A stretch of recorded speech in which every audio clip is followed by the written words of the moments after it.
Hi friends, welcome back to my channel. నేను మీ కుమారిని. ఈరోజు రాగి జావ, రాగి అంబలి చేసి చూపిస్తాను.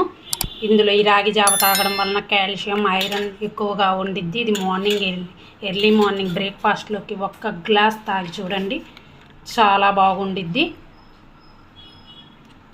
ఇప్పుడు దీని తయారీ విధానం చూసేద్దామా. పిల్లలు, పెద్దలు అందరూ తాగవచ్చు బ్రేక్ఫాస్ట్ టైంలో. ఇది తాగడం వల్ల ఎముకల్లో బలం కూడా పెరిగిద్ది.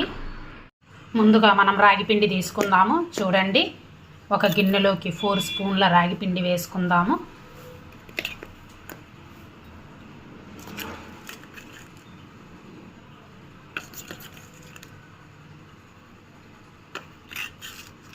ఇప్పుడు ఇందులోకి వాటర్ వేసుకుందాం. నేను ఈ గ్లాస్తో వేసి చూపిస్తున్నాను.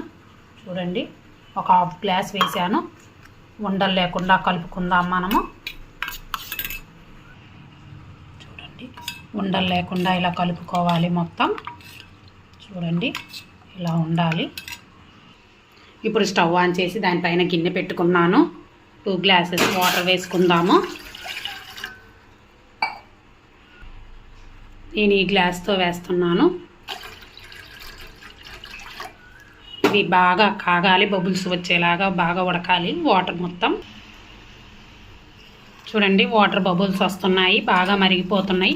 ఇప్పుడు మనము కలుపుకున్న రాగి పిండి వేసుకుందాము.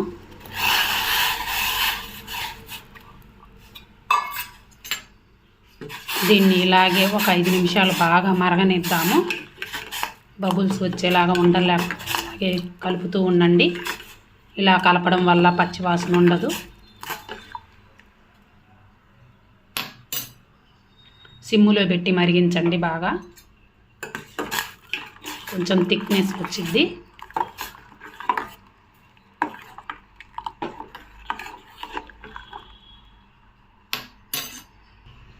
చూడండి, బాగా తెరులుతున్నాయి. ఇలా రావాలి కన్సిస్టెన్సీ, బాగా థిక్గా ఉండాలి. ఉండలు లేకుండా చాలా బాగా వస్తుంది. చూడండి, ఇలా ఉండాలి.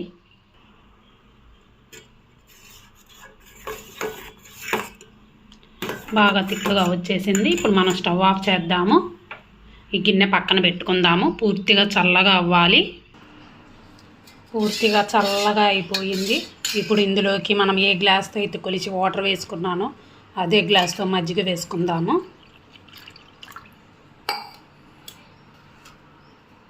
తగినంత సాల్ట్ వేసుకోండి. మొత్తం కలుపుకుందాము. బాగా ఇలా తిక్కుగా ఉండాలి. మరీ అంత తిక్కుగా ఉండకూడదు, అంత పలుచగా ఉండకూడదు. కన్సిస్టెన్సీ మాత్రంగా ఉండాలి. రాగి అంబలి రెడీ అయిపోయింది. రాగి జావా అని కూడా అంటారు. ఇది ఒక్క గ్లాసు బ్రేక్ఫాస్ట్ టైప్లో వేసుకొని తాగితే ఎర్లీ మార్నింగ్ చాలా బాగుంటుందండి. ఎముకల్లో బలానికి బలం కూడా ఉండిద్ది. పిల్లలు, పెద్దలు అందరూ తాగవచ్చు. నా వీడియో కానీ మీకు నచ్చినట్లయితే ప్లీజ్ లైక్ చేయండి, షేర్ చేయండి, కామెంట్ సెక్షన్లో కామెంట్ చేయండి. మరిన్ని వీడియోల కోసం మన ఛానల్ని సబ్స్క్రైబ్ చేయండి. Thank you friends. Bye friends. Thanks for watching.